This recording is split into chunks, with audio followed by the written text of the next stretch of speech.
9 साल तक इनको पीटते रहे, मारते रहे, समझ में आ गया औरंगजेब इसको नहीं हरा सकते, सामने से तो नहीं लड़ सकते, कुछ और क्यों ना करें।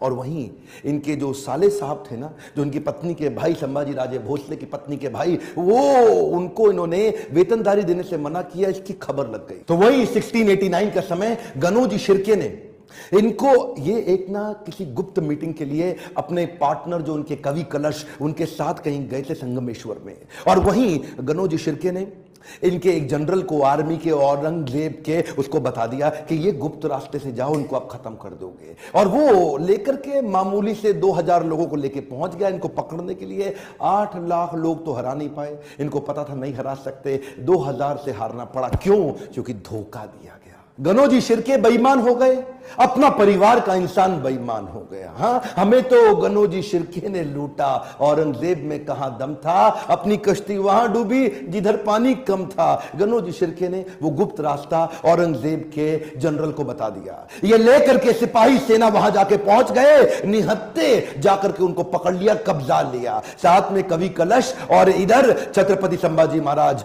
दोनों करते क्या ना करते, 8 लाख लोग मिलकर के नहीं इनसे लड़ सके।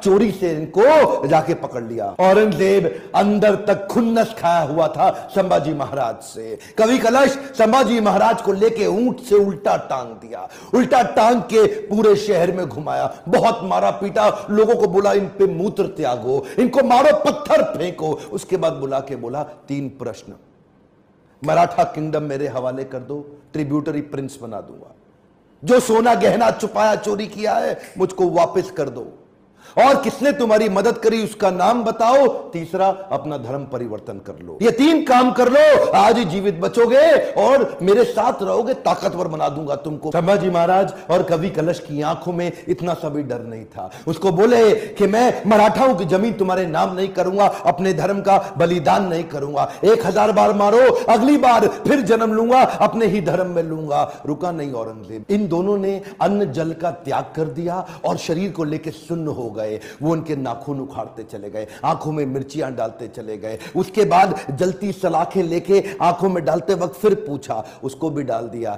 ये बोले नहीं कुछ भी, ये शांत खड़े रहे। पीड़ा बहुत हुई लेकिन ये नहीं बोले हमको छोड़ दो, माफ कर दो। उंगलियां काटनी शुरू करी, पांव की काटी, पांव काटे, हाथ काट दिए, बालों को उखाड़ दिया, वो हाल किया। उसके बाद धीरे धीरे खाल उतारने लगे। हर बार पूछते थे 3 प्रश्न, अपना धन दे दो, जमीन दे दो और धर्म परिवर्तन कर लो। ये सुन्न खड़े रहे वहां पे। ये दर्दनाक सिलसिला 40 दिन तक चलता रहा। औरंगजेब रोज शाम को आके उनसे पूछता था, बता दो बता दो, और आखिरी में बोला कि मैं तुम्हारे आगे हार मान गया, मेरी 4 संतानें, अगर मेरा एक भी बेटा तेरे जैसा होता ना संभाजी महाराज, पूरे देश को मुगल सल्तनत बना देता, इस देश को, भारतवर्ष को मुगल सल्तनत बना देता। तेरे आगे मैं हार मान गया, काट डालो उसका शरीर, काट डालो उसका शरीर। टुकड़े टुकड़े कर दिए उनके, वाघ नख लेके छोटे छोटे टुकड़े करके उनको बोला नदी के पास फेंक दो। समस्त मुगल राजाओं में औरंगजेब एक अमानवीय, इनह्यूमन राजा था। बहरहाल मौका मिल गया सारे मराठाओं को एक होने का। उन्होंने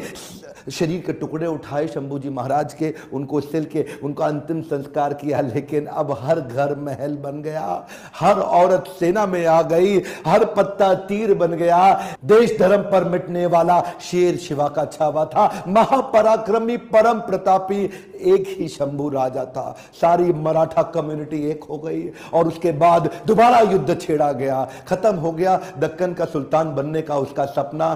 कुछ ही साल के अंदर वहीं दक्कन की भूमि में मारा गया, वहीं खत्म हो गया। औरंगजेब देश को नहीं जीत पाया। गर्व है मुझे कि मैंने जन्म लिया ऐसे देश में जहां वीर मराठा संभाजी महाराज का जन्म हुआ।